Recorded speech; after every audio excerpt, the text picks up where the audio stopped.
मैं चाहूँगा कि कार्यक्रम आगे बढ़ने से पहले हमारे जो अवॉर्डीज़ हैं, आदरणीय राम पुनियानी जी, अनन्या भारद्वाज जी और अतुल लोके जी को मैं भी मंच पर आमंत्रित करना चाहूँगा। कृपया मंच पर आए।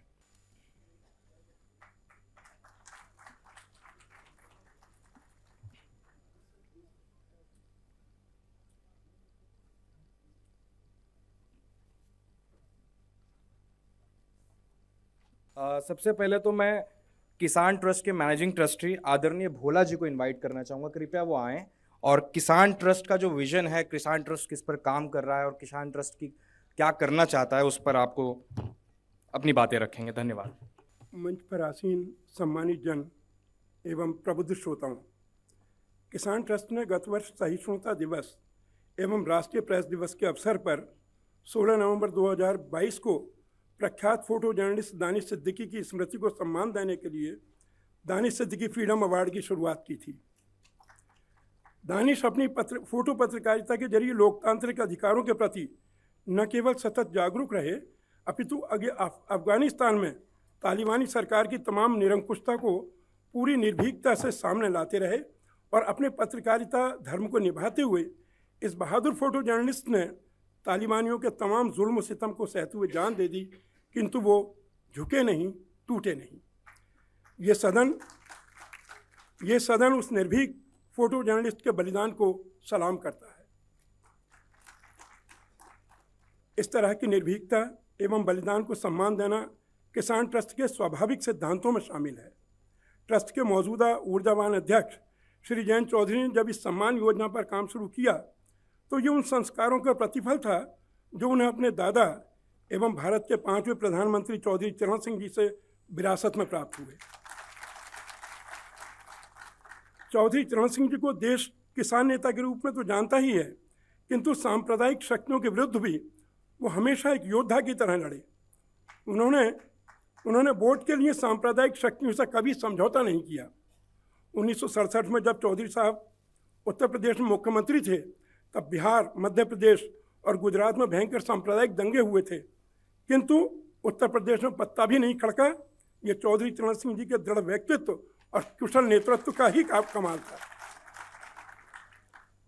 किसान ट्रस्ट ने गत वर्ष दानिश सिद्दीकी फ्रीडम अवार्ड 2022 से लखनऊ विश्वविद्यालय के रिटायर्ड वाइस चांसलर एवं सोशल एक्टिविस्ट प्रोफेसर रूपरेखा वर्मा, जाने मानी पत्रकार श्री अजीत अंजुम तथा न्यूज एजेंसी रायचर के फोटो जर्नलिस्ट एवं पुलित्जर पुरस्कार से सम्मानित श्री अदनान आबिदी को सम्मानित किया था। इस वर्ष हमारी विद्वान जूरी, जिसमें प्रख्यात इतिहासकार प्रोफेसर एस इरफान हबीब, सामाजिक मुद्दों पर सतत जागरूक एवं सक्रिय श्री योगेंद्र यादव एवं वरिष्ठ फोटोग्राफर श्री प्रवीण जैन शामिल हैं, ने वर्षों से मानवीय एवं लोकतांत्रिक अधिकारों के लिए लेखन के क्षेत्र में एवं जमीनी संघर्ष में social activist professor Ram Puniyani को लाइफ टाइम अचीवमेंट अवार्ड से सम्मानित किया जा रहा है। इनके अतिरिक्त समाचार एजेंसी प्रिंट में सीनियर असिस्टेंट एडिटर सुश्री अनन्या भारद्वाज को मणिपुर में उनके द्वारा की गई खतरों से भरी पर निर्भीक रिपोर्टिंग के लिए हम सम्मानित कर रहे हैं। साथ ही मुंबई स्थित न्यूयॉर्क टाइम्स के फोटो जर्नलिस्ट श्री अतुल लोके को उनकी बहादुराना एवं अभिनव फोटो पत्रकारिता के लिए दानिश सिद्दीकी फ्रीडम अवार्ड 2023 से सम्मानित किया जा रहा है। कार्यक्रम को आगे बढ़ाते हुए मैं किसान ट्रस्ट के चेयरमैन, राज्यसभा सांसद आदरणीय जयंत चौधरी जी को आमंत्रित करना चाहूँगा। कृपया वो इस अवार्ड के बारे में, इस इनिशिएटिव के बारे में अपनी बात आप लोगों के बीच में रखें। धन्यवाद।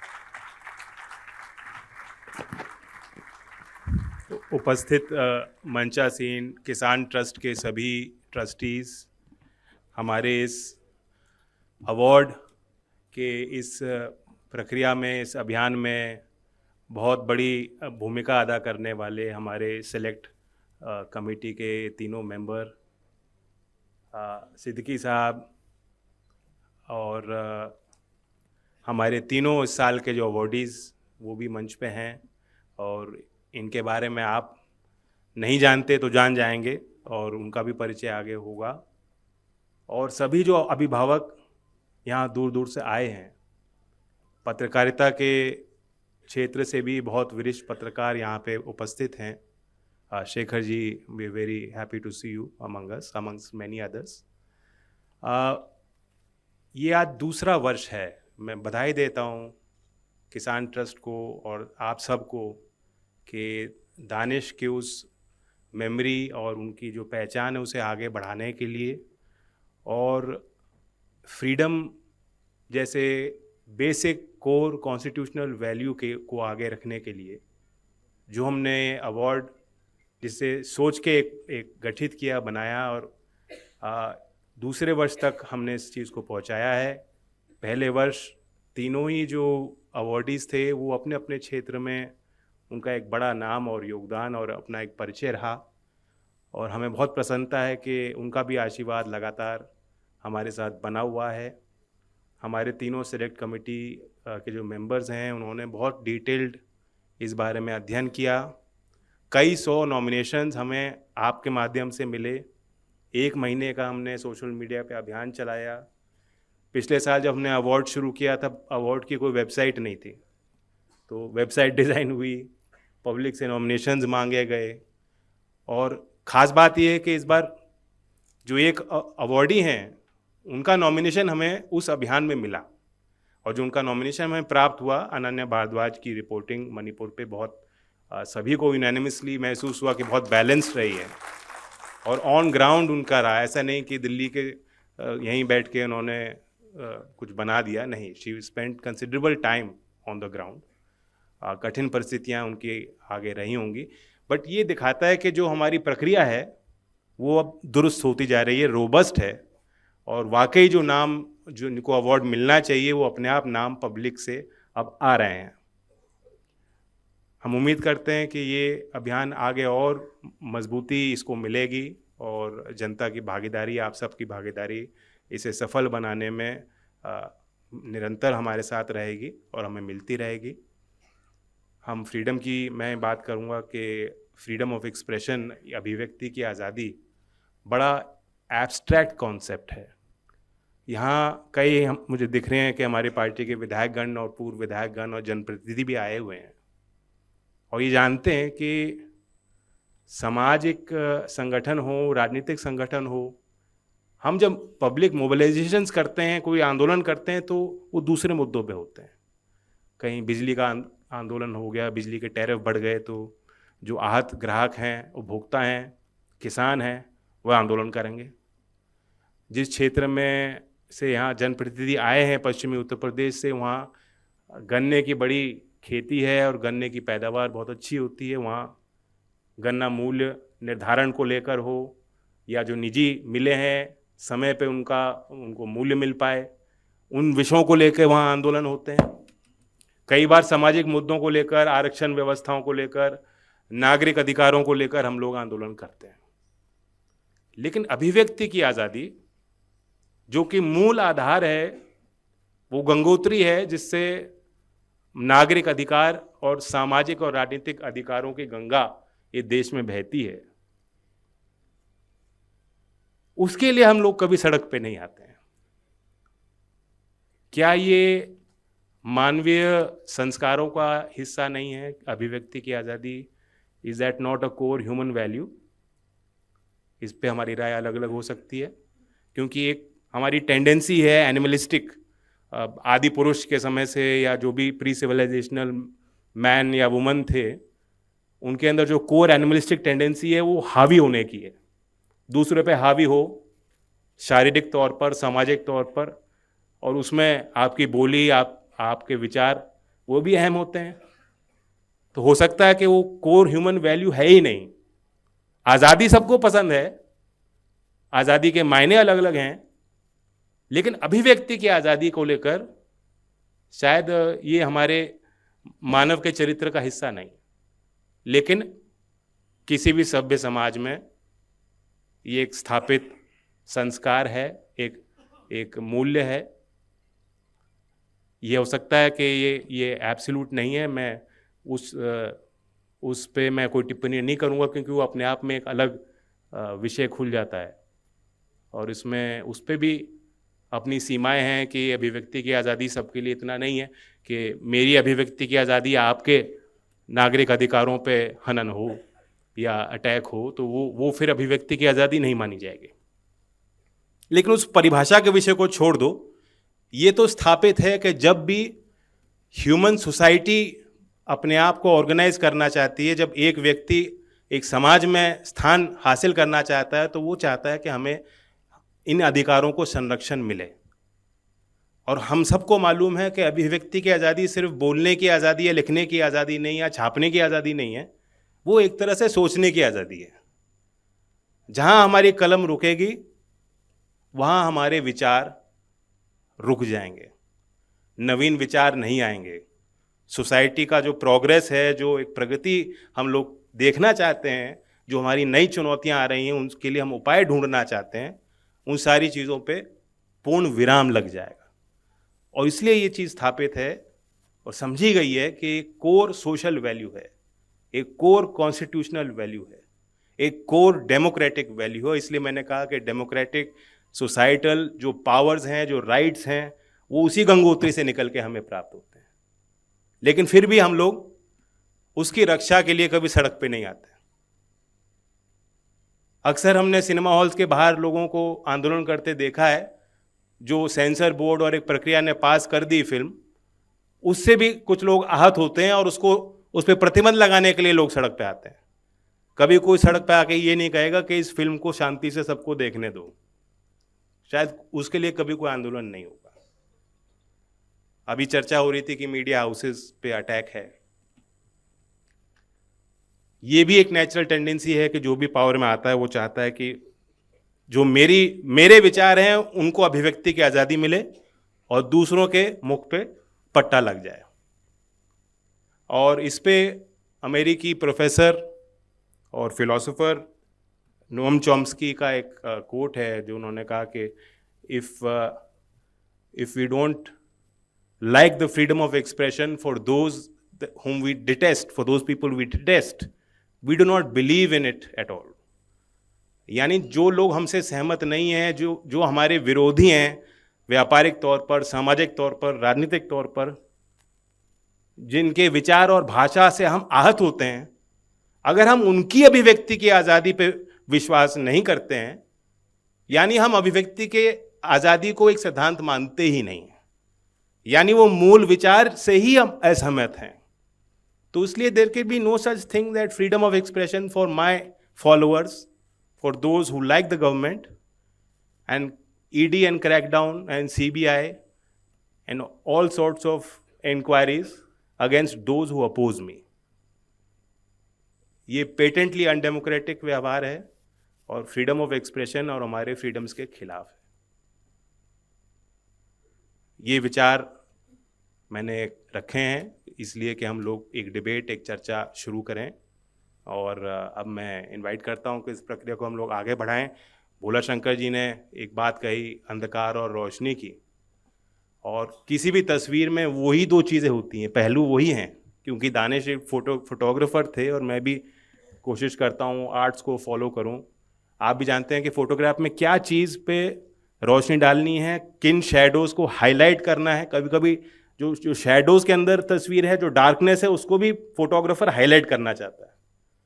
उसी तरह से दानिश सिद्दीकी के हर काम को, कभी कभी इतना वॉल्यूम होता है काम का, जब आप देखें कि जिस आदमी का 50 साल का एक करियर होता है, तो कभी कभी पीछे मुड़ के देखेगा, शायद वो खुद कहेगा कि नहीं तब मैं मैच्योर नहीं था, या मेरा उस काम में वो परिपक्वता नहीं थी, या वो फोकस नहीं था, या कभी कभी एक लीन पीरियड आता है सबके लोगों के, कलाकारों के जीवन में।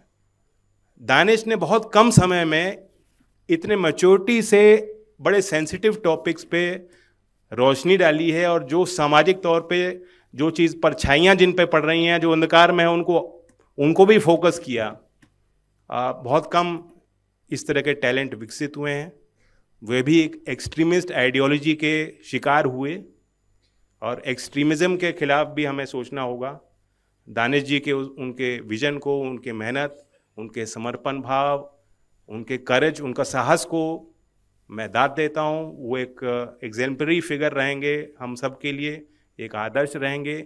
उन्हीं के नाम से हमने ये पुरस्कार तय किया है, और मैं चाहूँगा कि आप सब इस अभियान को, इस पुरस्कार को जीतने वालों को अपना आशीर्वाद दें कि उनकी ज़ुबान, उनके कलम, उनके विचार यूं ही इस तरह बुलंद रहें। धन्यवाद। जय हिंद, जय भारत। मैं तीनों लोग जिनको अवार्ड मिले हैं, मैं किसान ट्रस्ट को सबसे पहले बहुत बहुत बधाई देता हूं।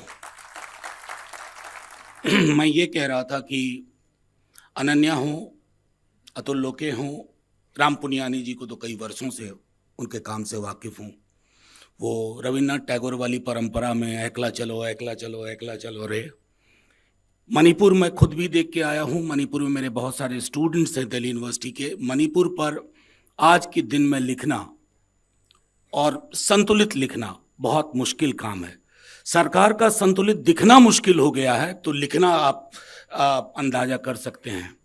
और अतुल लोके जी, मैं समझता हूँ हर जो जयंत भाई भी कह रहे थे कि किसी भी छवि में क्या उभारना है और किस पे फोकस जाए कैमरे का, वो सारी चीज़ें हैं। बहरहाल मैं दो तीन आज किसान ट्रस्ट के माध्यम से मैं थोड़ा बहुत स्वर्गीय चौधरी चरण सिंह जी को भी याद करना चाहता हूँ।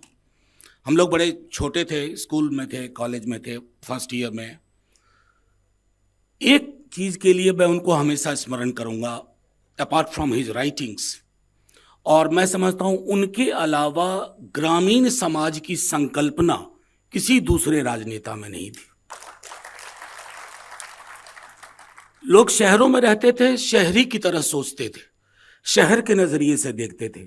वो एकमात्र व्यक्ति थे उस दौर में जिन्होंने गांव के नजरिए से पूरे हिंदुस्तान को देखा, और आज भी उसका जोड़ नहीं है। कार्यक्रम को आगे बढ़ाते हुए हमारे दानिश सिद्दीकी फ्रीडम अवार्ड के jury member, senior photo journalist Shri Praveen Jain ji को मैं आमंत्रित करना चाहूँगा, कृपया वो मंच पर आएँ। Sorry, I'm very bad talking to the audience. आदरणीय Jain ji, honourable jury member Yogendra Yadav ji, Habib Tanvir ji और Ananya Bhardwaj ji, Atul Loke ji and my Shekhar Gupta and Manoj Jha ji and sitting in the audience, मैं तहे दिल से जैन जी का शुक्रिया अदा करना चाहता हूँ। उन्होंने एक फोटोग्राफर पर यह अवार्ड रखा, वे भी उस साहसी फोटोग्राफर के नाम जिन्हें दुनिया को अपने कैमरे में असमानता, मानवाधिकार के हनन और नाइंसाफ़ी से रूबरू कराया और अपने जीवन का बलिदान दिया। वैसे भी जितने भी अवार्ड हैं जर्नलिस्ट के नाम पर हैं। मेरी जानकारी के मुताबिक यह इंडिया का पहला अवार्ड है जिसे किसी फोटो जर्नलिस्ट के नाम पर रखा गया है। मुझे इस पर गर्व है। जैसा कि मैंने इस मंच पे पहले भी पिछले साल भी बोला था, मुझे 3 जनरेशन का काम करने का मौका मिला है।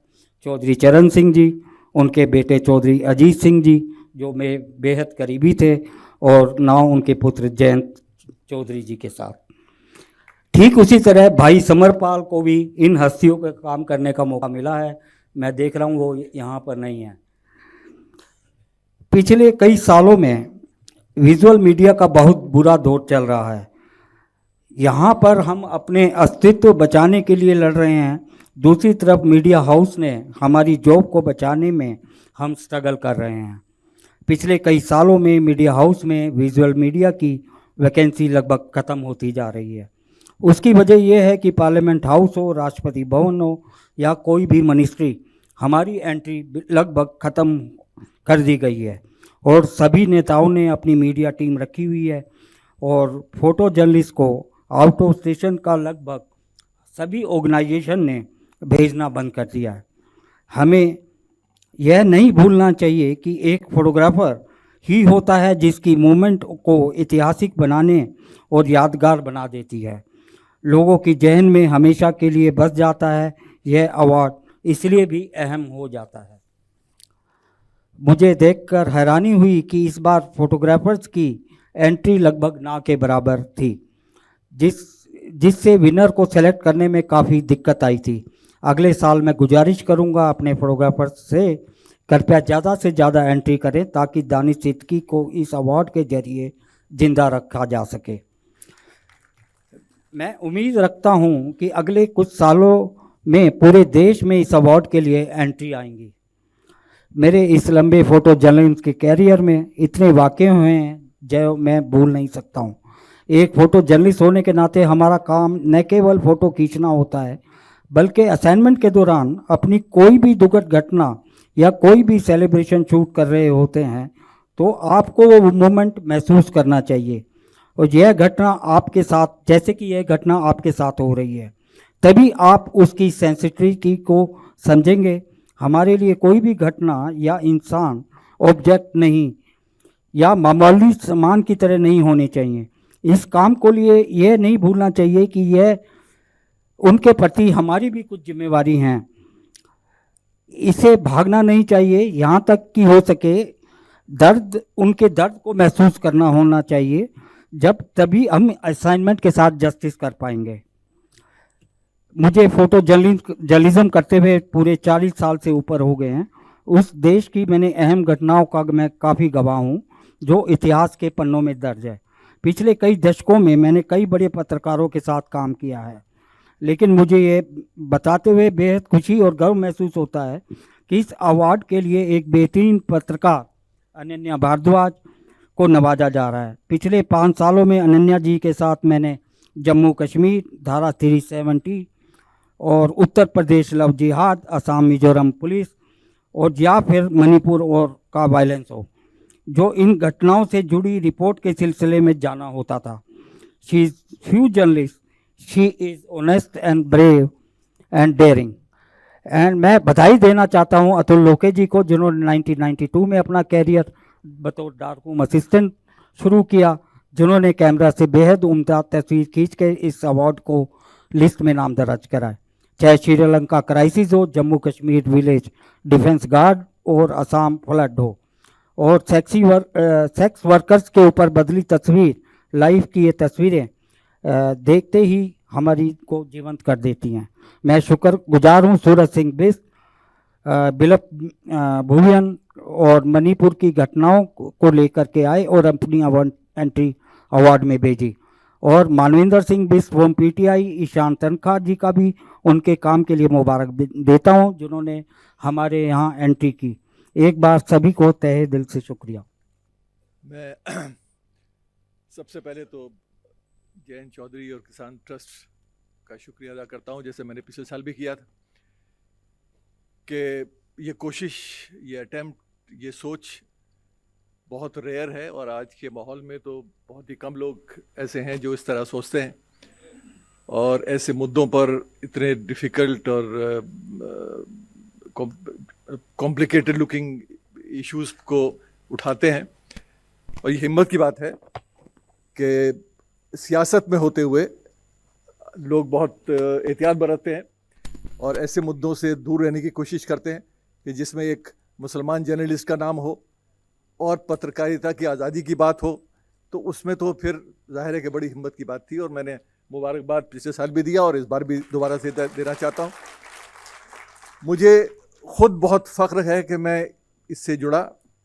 जयंत एक पिछले साल रात को फ़ोन किया कि ऐसा हम प्लान कर रहे हैं और आपको हम इसमें शामिल करना चाहते हैं, तो मुझे जाहिर है कि फ़ख्र भी हुआ और ये लगा कि इतना मुश्किल काम है कि उसको करना इतने बड़े मुल्क में सही चॉइस तलाश करना आसान काम नहीं है। लेकिन पिछले साल भी हम लोगों ने किया, हम 3 लोग थे और बाकी जयंत वगैरह सब लोग ज़ाहिर मिल के सब काम हुआ। इस बार कुछ फैसले ऐसे थे कि उसमें जैसे मणिपुर का सवाल है, मणिपुर पर हमारी जो मीडिया का रोल रहा है वो सब हम लोग जानते हैं। बहुत कम पत्रकार ऐसे हैं, चाहे इलेक्ट्रॉनिक मीडिया हो चाहे प्रिंट मीडिया हो, जिन्होंने मणिपुर पर कुछ कहा हो या कुछ लिखा हो या वहाँ उसके बारे में बात करने की कोशिश भी की हो।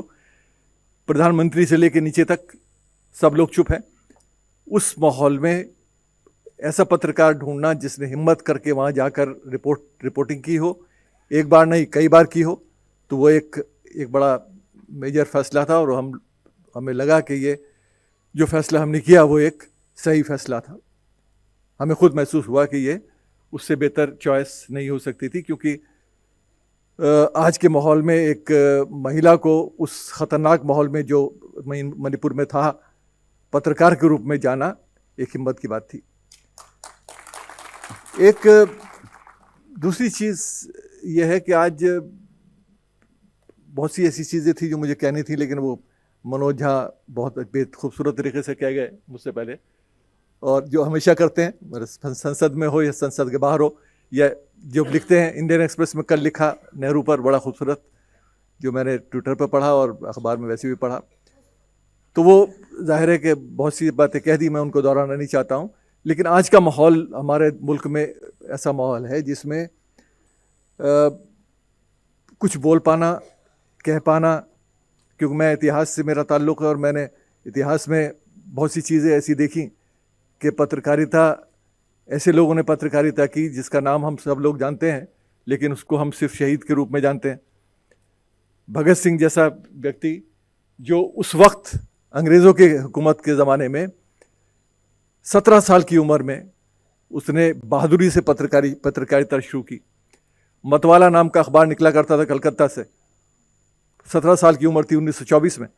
उस वक्त मैं इसलिए बता रहा हूँ कि पत्रकारिता की हमारे जो ट्रेडिशन है हमारे मुल्क में, वो उसको आप बहुत लोगों से जोड़ सकते हैं, लेकिन भगत सिंह से जोड़िए क्योंकि वो हमारे बहुत नज़दीक है, हमारे सब लोगों के दिलों के नज़दीक है, और हम सब लोग भगत सिंह का सम्मान करते हैं। और मुझे फ़ख्र है इस बात पर कि मुझे करीब 40-45 साल हो गए भगत सिंह से जुड़े। 2-3 किताबें हैं और बहुत जो आर्टिकल्स लिखे उनकी तो कोई गिनती मुझे याद भी नहीं, और कहाँ कहाँ बोला वो भी याद नहीं। तो इसलिए मेरे लिए एक भगत सिंह आइडियल रहा है हमेशा से। भगत सिंह का धर्म, भगत सिंह का एथिज़म, भगत सिंह के विचार का, उनका समाजवाद, क्योंकि मेरे लिए वो एक विचारक हैं, और एक विचारक को बोल पाना अंग्रेज़ों के ज़माने में कितना मुश्किल था ये आप सोच सकते हैं। उन्होंने समाजवाद की बात की, सांप्रदायिकता के ख़िलाफ़ लड़ाई लड़ी, छूत अछूत के प्रश्न पर लिखा। ये वो सवाल हैं जो आज बहुत मुश्किल है आज के पत्रकारों को उन पर लिखना।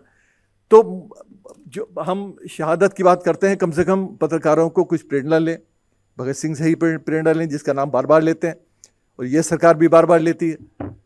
सुभाष चंद्र बोस का नाम लेती है। सुभाष चंद्र बोस तो बहुत कुछ लिखते थे, अखबार भी निकालते थे, और बहुत सारे उनके लेख आपको मिल जाएंगे, उनको पढ़ें। सिर्फ मूर्ति लगाने से तो कुछ काम नहीं चलता है, उनके विचारों के नज़दीक जाने की कोशिश करें। तो आज की जो पत्रकारिता है उनके लिए हमारे पास बहुत बड़ी विरासत हमारे पास मौजूद है, अगर हम उस विरासत को इज्जत से पढ़ने की, समझने की कोशिश करें। दुख की बात यह है कि हम लोग न पढ़ना चाहते हैं।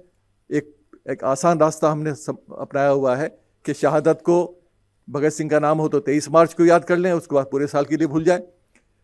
उनकी पत्रकारिता के बारे में तो ज़्यादातर लोग जानते ही नहीं। तो ये सब चीज़ें हम लोगों के सामने हैं, और आज जो पत्रकार हिम्मत करके लिख रहे हैं तो मेरे लिए वो वही काम कर रहे हैं जो 1920 के दशक में भगत सिंह जैसे लोगों ने किया, और उसको आगे बढ़ाना चाहिए। और एक प्रेरणा के स्रोत हैं वो हमारे लिए, और उस प्रेरणा के स्रोत को अगर आप सामने रखें तो मुझे लगता है कि हिम्मत आप में ज़रूर आएगी।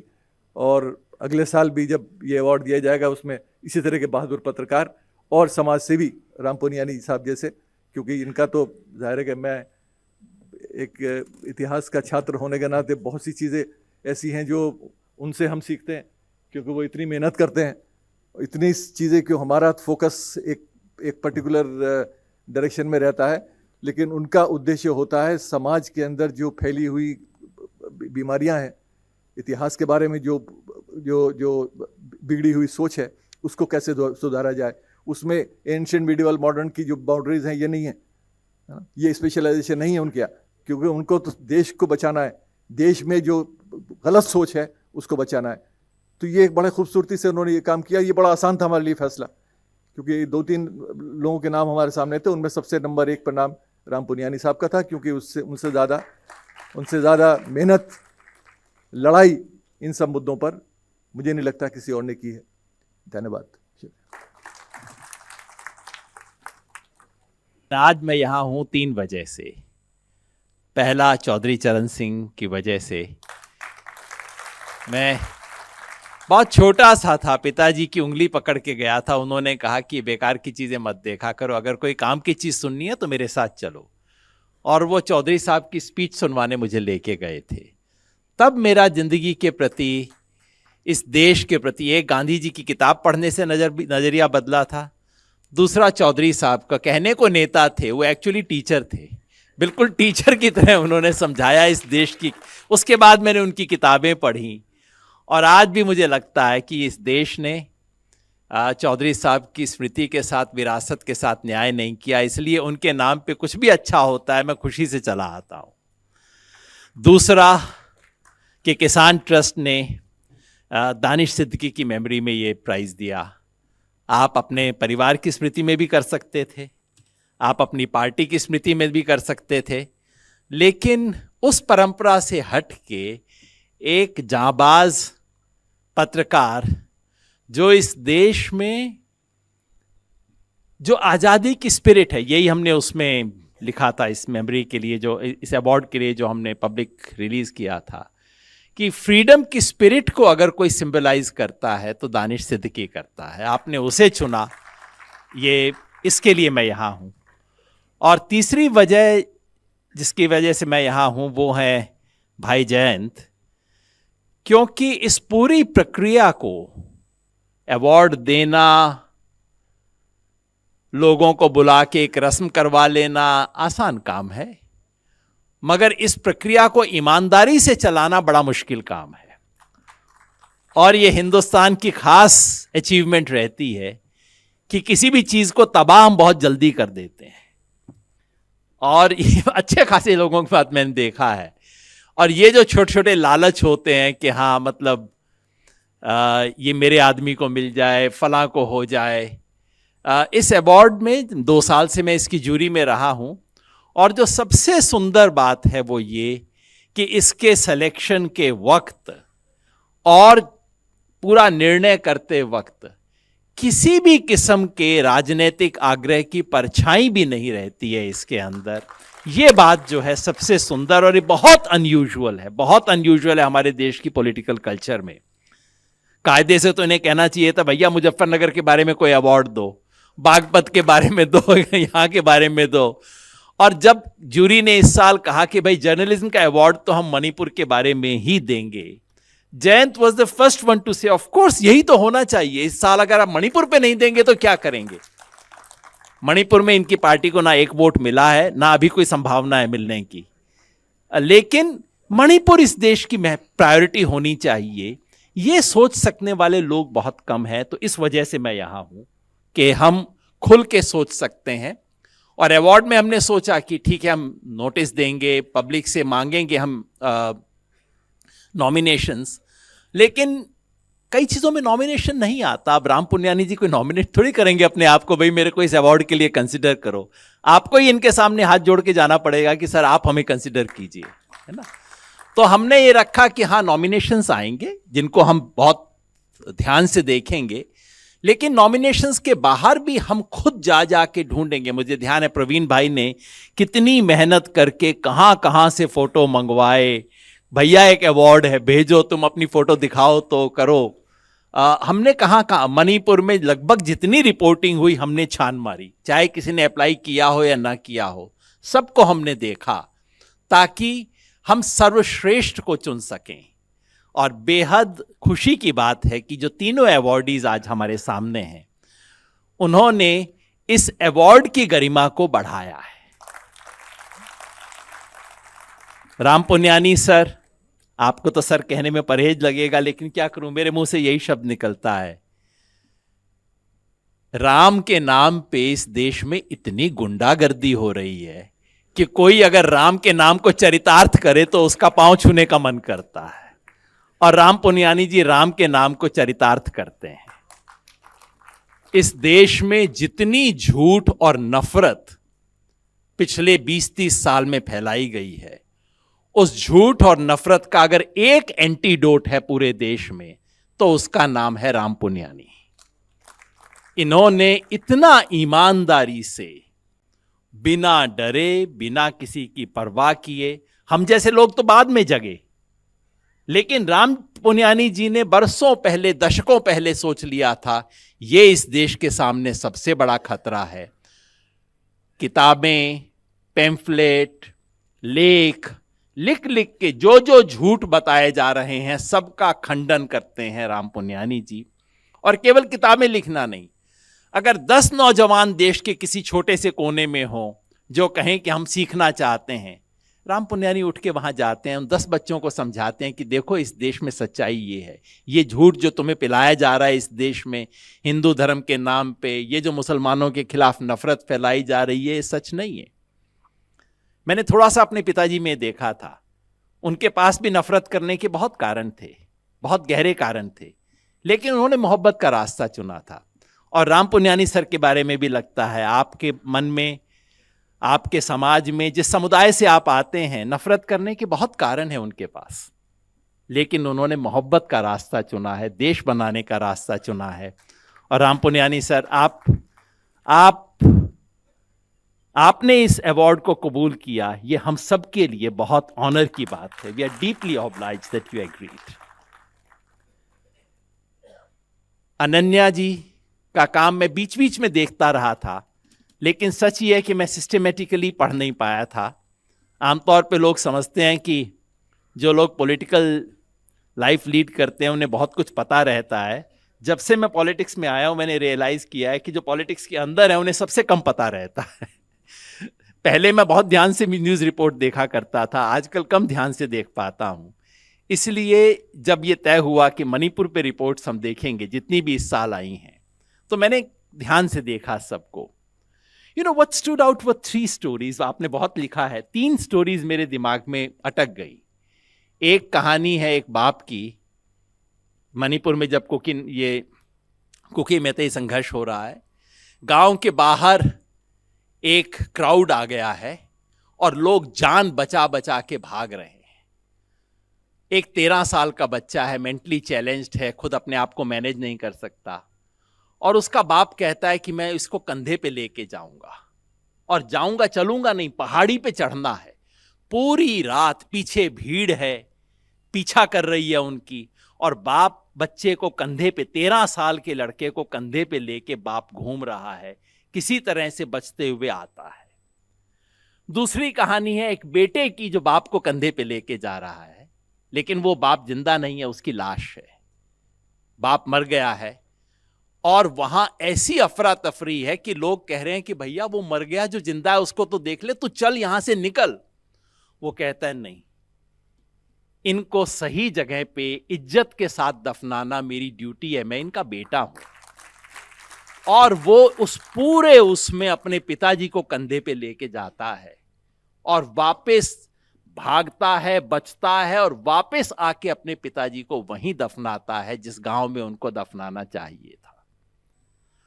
और इन 2 कहानियों को पढ़ के जब आप मायूस होते हैं, तो इनकी एक तीसरी कहानी है एक गांव के बारे में, जिस गांव में मेतेई भी हैं, उस गांव में कुकी भी हैं, और वहां के कुकी लोगों ने फैसला किया है, मेतेई को बताया कि नहीं नहीं, तुम्हें छोड़ के जाने की कोई जरूरत नहीं है, हम हैं ना, हम तुम्हें बचाएंगे, क्यों डरते हो। और वो वहां पे हैं। इस पूरे हिंसा में, इस पूरी गुंडागर्दी हिंसा, जो सिविल वॉर चल रहा है इस वक्त तो मणिपुर में, इस सिविल वॉर के अंदर भी वो गांव कहता है कि नहीं, हम तुम्हें बचाएंगे। ये जो 3 कहानियां, अगर ये फिक्शन भी होती ना, तो शायद फिक्शन पढ़ के मेरे को आंसू आ जाते, मगर ये फिक्शन नहीं है, ये तो सच्चाई आपने बयान की है। कहते हैं कि जर्नलिज्म जो है वो इतिहास का फर्स्ट ड्राफ्ट होता है, हिस्ट्री का फर्स्ट ड्राफ्ट होता है। अनन्या, आपने जो लिखा है वो इस देश में जब भी सच्चा इतिहास लिखा जाएगा, उसका पहला ड्राफ्ट आपने पेश किया है, बहुत बहुत बधाई। फोटो जर्नलिज्म के बारे में तो जैन साहब ने बताया ही, हम तो थोड़े से आँख के अंधे लोग हैं, हमें क्या पता फोटो वोटो का, इन चीज़ों का। जयंत भाई वैसे इंटरेस्ट लेते हैं, इनकी थोड़ी सी निगाह है इन चीज़ों में, हमें ज़्यादा पता नहीं रहता। लेकिन वो कहते हैं ना, a picture speaks more than 1000 words. ये जो मैंने आपकी रेलवे एक्सीडेंट के बारे में वो जो आपकी तस्वीरें थीं, और जो फ्लड्स के बारे में तस्वीरें थीं, उन तस्वीरों ने जो एक छवि दी, जो कहते हैं ना एक दृष्टि दी, आपको लगता है मैं कई बार ऐसी ट्रेजेडीज में गया हूं, और पब्लिक लाइफ का मतलब एक तरह से ट्रेजेडी टूरिज्म हो जाता है। आपको हर जगह पे ऐसी चीज़ में जाना पड़ता है जहां मन नहीं, और लोग पकड़ पकड़ के घसीट के लेके जाते हैं। आप कहते हैं भैया भैया ये जगह नहीं है जाने की, लोग ले जाते हैं। लेकिन आपने उसको देखने की एक नई दृष्टि दी। अगली बार जब मैं ऐसी किसी चीज को देखूंगा शायद मैं एक नई आंख से देख पाऊंगा। बहुत बहुत धन्यवाद अतुल जी, आप सबको बहुत बहुत धन्यवाद। मैं चाहूँगा कि दानिश सिद्दीकी फ्रीडम अवार्ड 2023 के पहले विजेता आदरणीय डॉक्टर राम पुनियानी जी को ये अवार्ड भेंट किया जाए, और मैं चाहूँगा कि अख्तर सिद्दीकी साहब भी आगे आएं। जोरदार तालियों से। मैं अपने अगले अवार्डी को बुलाने से पहले मैं उनके बारे में आप लोगों को बताना चाहूँगा। हमारे अगले अवार्डी अनन्या भारद्वाज जी हैं, जो कि द प्रिंट में एसोसिएट एडिटर हैं। Ananya Bhardwaj is associate editor at the Print Delhi based new media platform that reports on politics, policy, governance, social and cultural change. Bhardwaj report on crime, terrorism, internal security, minority affairs, politics, policy, financial fraud, governance. She has spent 11 years in journalism and has worked with two most prominent national dailies, the Indian Express and Hindustan Times.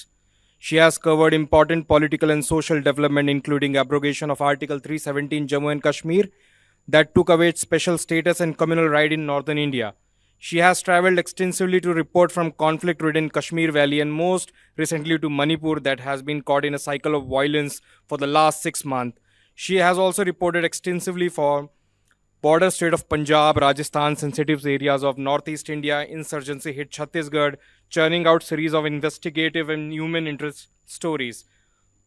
Manipur was a difficult assignment considering to the complexity of the entire conflict. Despite logistical constraint, disruption and ongoing violence, she traveled into the heart of region mired in conflict, giving readers a close-up views of almost unknown stories. She spent a week in Manipur under the challenging circumstances, capturing the crisis from different angles. I would like to invite Ananya Bhardwaj to receive the Danish Siddiqui Freedom Award 2023 for her exemplary reporting for Manipur violence.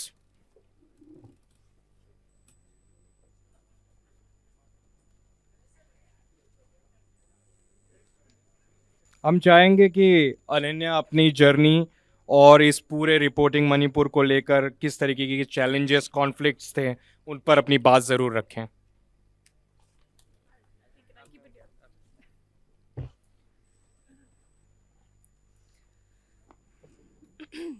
Thank you so much. ये एक बहुत ही overwhelming moment है मेरे लिए as a journalist. वैसे तो हमें सवाल पूछने की आदत होती है, स्पीच देने की नहीं, बट मैं कोशिश करूँगी। तो मणिपुर एक बहुत ही चैलेंजिंग असाइनमेंट था, क्योंकि मुझे कहने में कोई शर्म नहीं है कि ये मेरा पहली बार था कि मैं मणिपुर गई, और मुझे ज़्यादा नहीं पता था इस स्टेट के बारे में, जैसे आमतौर लोगों को नहीं पता होता है। तो जो मैंने पढ़ा था एज अ रीडर, अखबारों में, टीवी में देखा, वही पता था, उतना ही पता था, मे बी थोड़ा सा ज़्यादा पता था, क्योंकि हम न्यूज़ के बिजनेस में हैं। कॉन्फ्लिक्ट क्या है, किस तरह का है, क्या चल रहा है। बट जब आप वहाँ जाते हैं और उन चीज़ों को आंखों देखी देखते हैं, उसको एक्सपीरियंस करते हैं, जब आप देख रहे हैं कि गाड़ियाँ जल रही हैं, बंदूकें चल रही हैं, गोलियाँ उड़ रही हैं, और आप बीच में खड़े हैं, तो वो एक अलग एक्सपीरियंस होता है। और कॉन्फ्लिक्ट रिपोर्टिंग का जो एक्सपीरियंस है, चाहे वो मणिपुर हो या कश्मीर हो, वो मुझे द प्रिंट जैसे जगह पे आके ही मिला है। तो इसीलिए मैं सबसे पहले ये जो अवार्ड मणिपुर कवरेज के लिए मिला है इज़ फॉर द प्रिंट, जिसने मुझे वो मंच दिया कि आप जाके वहाँ पे रिपोर्टिंग करिए। सबसे पहले उन्होंने मुझे कश्मीर भेजा, उसके बाद मणिपुर, और ये मेरे एडिटर हैं मिस्टर शेखर गुप्ता, जो कि मेरे मेंटर हैं। वो बस ये बोलते हैं, अनन्या तुम जाओ, वो फेंक देंगे आपको कि अब तुम वहाँ से रिपोर्टिंग करो। सो ये एक चीज़ उनकी है जो मेरे में इतना विश्वास उनको रहता है, इतना कॉन्फिडेंस रहता है, इतना फेथ रहता है कि मैं खुद डर जाती हूँ कई बार कि ऐसा ना हो कि कुछ गड़बड़ हो जाए और मैं ठीक से ना कर पाऊँ, तो उनको डिसअपॉइंटमेंट तो नहीं होगा। बट ये एक इतना बड़ा मुझे, मतलब I feel so lucky that I have him as a mentor who is always encouraged me and just told me that you go and I know that you will do good. तो इस वजह से ये actually ये award the print के लिए है, Shekhar sir के लिए है, और मेरी पूरी टीम के लिए है, इंक्लूडिंग मिस्टर प्रवीण जैन जो मोस्टली कॉन्फ्लिक्ट एरियाज़ में मेरे साथ ट्रैवल करते हैं, और हमारी एक टीम बहुत बढ़िया एक बन चुकी है कि जब भी कोई कॉन्फ्लिक्ट आता है बोलेंगे अनन्या अब नेक्स्ट असाइनमेंट वहाँ पे है। तो वो एक चीज़ है जो बहुत ही ज़्यादा अभी इस वक्त मैं बहुत ही ज़्यादा ओवरवेल्म्ड हूँ इस अवार्ड को लेके। बाकी जो मणिपुर की स्थिति है एक बहुत ही चैलेंजिंग जगह है। बहुत से लोग, जैसे अभी अवार्ड से पहले हम और योगेंद्र सर बात कर रहे थे कि बहुत से लोगों को ये पता भी नहीं होगा कि मणिपुर है कहाँ पे इंडिया के मैप में, जो कि एक बहुत ही शर्मनाक बोलूँगी चीज़, क्योंकि वो हमारे देश का हिस्सा है। बहुत ही इग्नोर्ड, बहुत ही इनडिफरेंस है लोगों के मन में। लेकिन जब आप वहाँ जाते हैं और रिपोर्ट करते हैं, वहाँ से आपको पता चलता है कि कितनी कॉम्प्लेक्सिटी, छोटा सा स्टेट है लेकिन वो कितना कॉम्प्लेक्स स्टेट है। उसको समझने में आपको इतना टाइम लगेगा कि ये एथनिक कॉन्फ्लिक्ट एक्चुअल में है क्या। ये सिर्फ एक गुट या दो गुट आपस में लड़ नहीं रहे हैं, इसके पीछे कितनी लेयर्स हैं वो समझने में आपको इतना टाइम लगेगा कि वो मेरे लिए एक एनरिचिंग एक्सपीरियंस था। तो इसीलिए ये जब आप रिपोर्टिंग करने आप जाते हैं, चैलेंजेस होते हैं इस तरह के कि एक कॉन्फ्लिक्ट रिडन स्टेट में लॉजिस्टिकल प्रॉब्लम्स होती हैं, आपको भाषा नहीं आती है, आपको बहुत सी डेंजर्स फेस करने पड़ते हैं, बहुत सी जगहों पे आपको एक्सेस नहीं मिलता है। बट जब आप जाते हैं और उस तरह की रिपोर्टिंग वहाँ करते हैं तो आप खुद के लिए एज अ पत्रकार, एज अ जर्नलिस्ट बहुत कुछ सीखते हैं, जो कि थैंकफुली और मतलब मैं बहुत लकी फील करती हूँ कि मैं गई वहाँ पे ग्राउंड पे और मैंने आंखों देखी वो चीज़ देखी है, उस चीज़ के बारे में लिखा है, उसको रिपोर्ट किया है, और इसी वजह से ये अवार्ड आज है।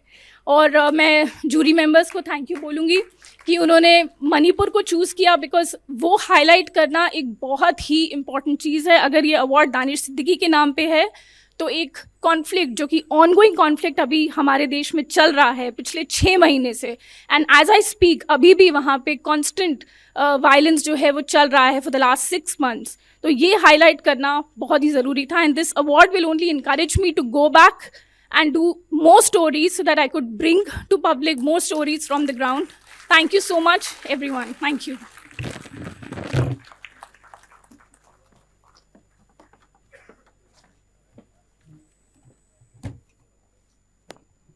Thank you so much, Ananya, for what you are doing. Keep doing it. Keep unveiling a lot of truth which India needs to know. I would like to invite Shri Atul Loke to receive Danish Siddiqui Freedom Award 2023.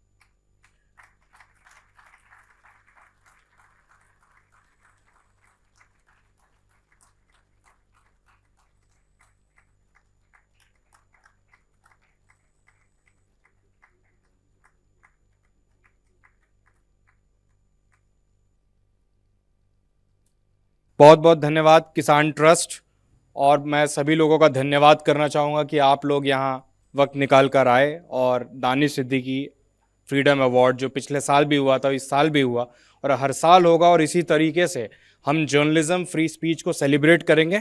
मैं कार्यक्रम को समाप्त करने से पहले मैं चाहूँगा कि हमारे जो तीनों अवार्डी हैं उनके लिए हम लोग सब खड़े होकर स्टैंडिंग ओवेशन दें और तालियों के गड़गड़ाहट से हम इनकी विदाई करें।